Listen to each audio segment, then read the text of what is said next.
I'm going to make some pretzel bites, some really easy pretzel bites. It's a yeasted dough, and I'm going to make it here in my electric mixer, but you can certainly make it by hand if you're really, really strong. You don't even have to be that strong. So I'm going to start with some really simple ingredients. I've got just some all-purpose flour.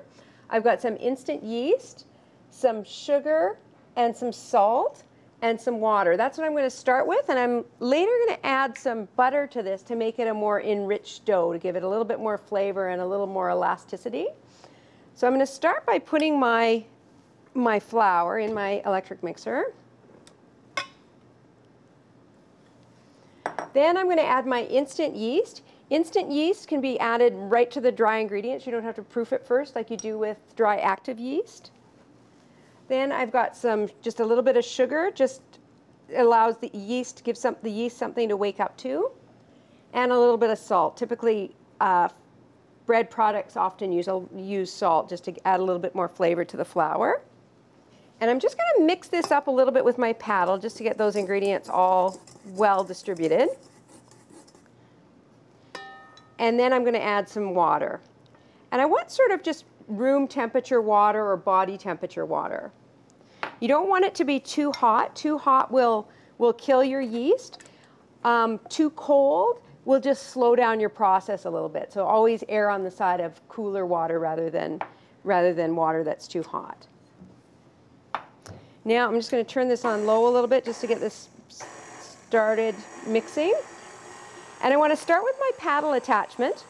And then once it's all incorporated into sort of a shaggy dough, then I'm going to switch over to my dough hook. You don't want it to come together as a complete ball yet, so I can turn that off. I'll lift it up and just scrape off my paddle a little bit.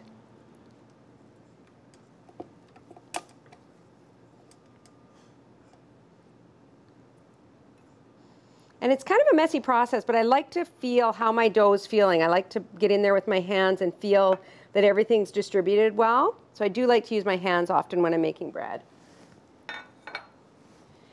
And now I'm going to switch to my dough hook. And again, on low speed. And eventually it will come together. And I can begin adding my room temperature butter. And I like to just add it in little pieces. And that'll add to the moisture of the dough too and help it come together as more of a ball. And it is kind of an eyeball thing. You want to just sort of see where it is when it's coming together before you incorporate it. You incorporate your next bit of butter. You want to make sure that that last piece you just added is all nicely worked in. And then I'm just going to let this go. I'm going to turn up my speed a little bit, turn my speed up a little bit more so it sort of comes together as a ball, in a ball. There, and it's starting to shape into a ball, starting to come together.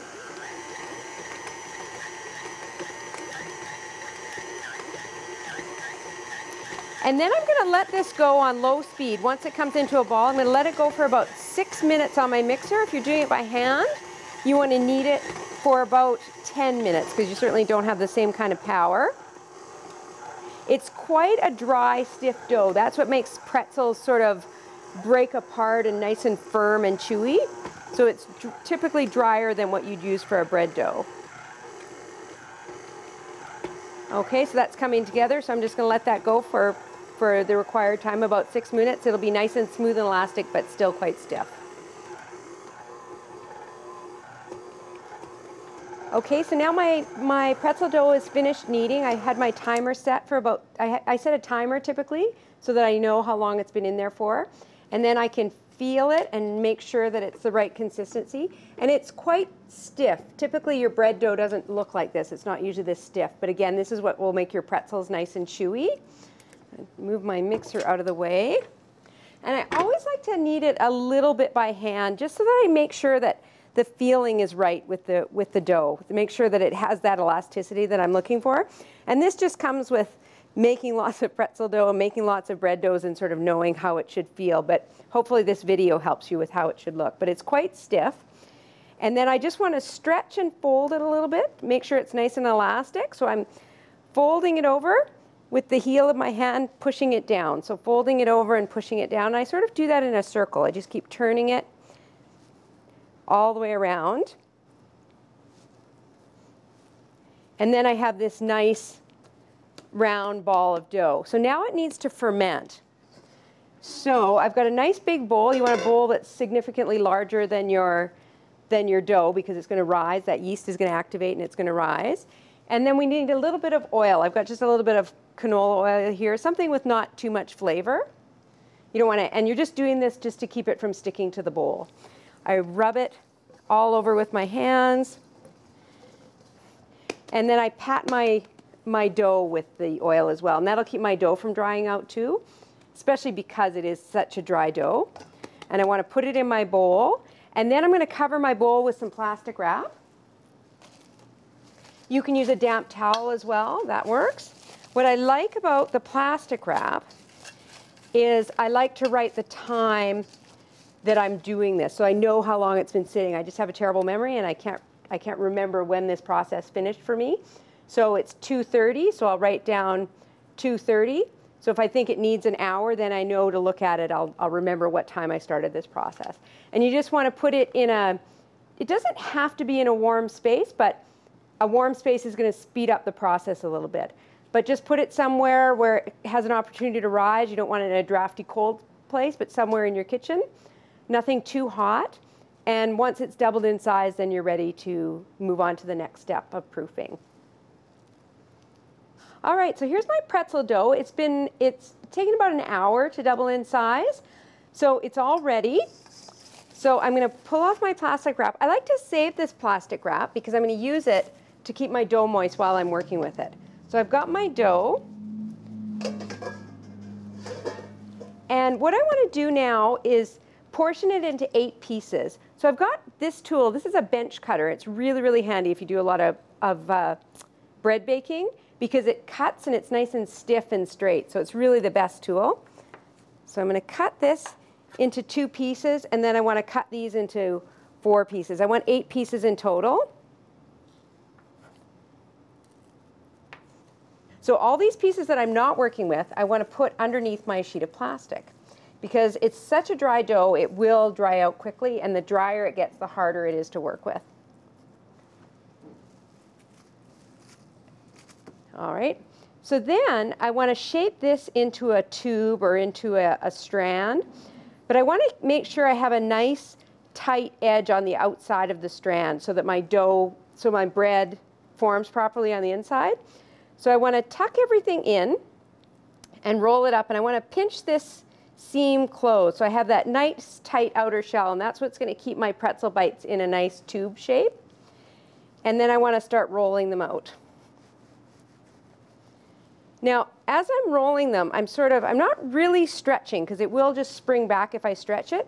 I'm rolling and I'm spreading out my fingers and gently spreading out my hands. And what that's going to do, it's just going to encourage it to get longer rather than stretching it. So that way it'll maintain its shape. So you want it in that big long strand.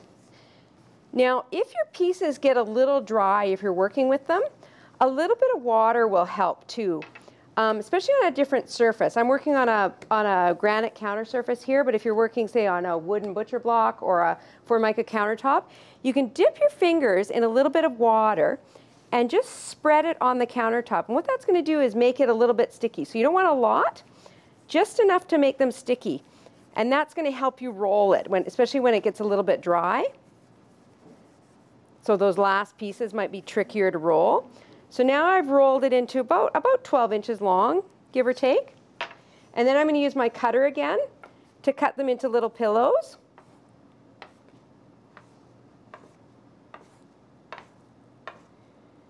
And this is really the best tool. If I were using a knife, I would dull my knife.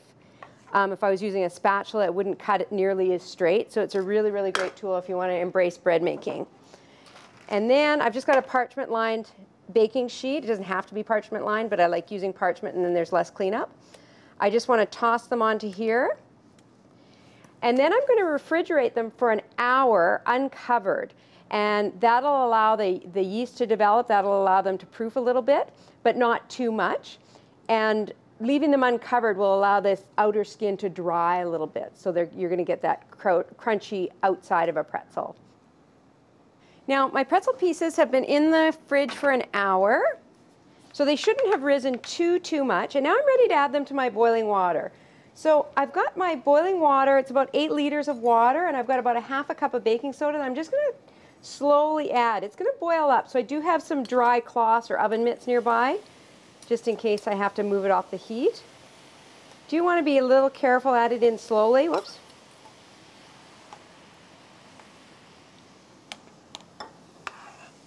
All right. And then I'm ready to add my pretzel bites.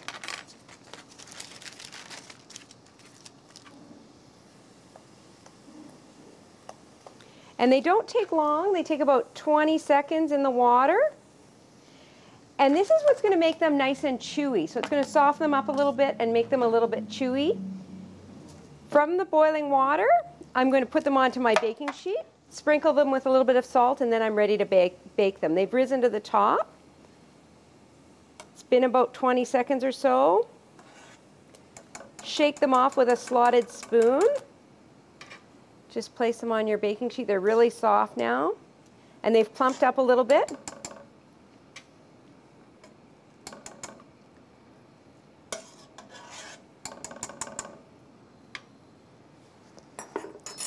And then I'm going to sprinkle them. I've got some coarse salt here. I'm using Malden salt, but any coarse salt will do. And you can use seasonings as well, dry spices, that sort of thing as well, poppy seeds, sesame seeds. And the salt will adhere to them because they're moist. And then I'm ready to bake them. You want a preheated oven at 425 degrees until they're nice and golden brown. And then serve them with a hot, spicy mustard. Visit atcoblueflamekitchen.com for more tips.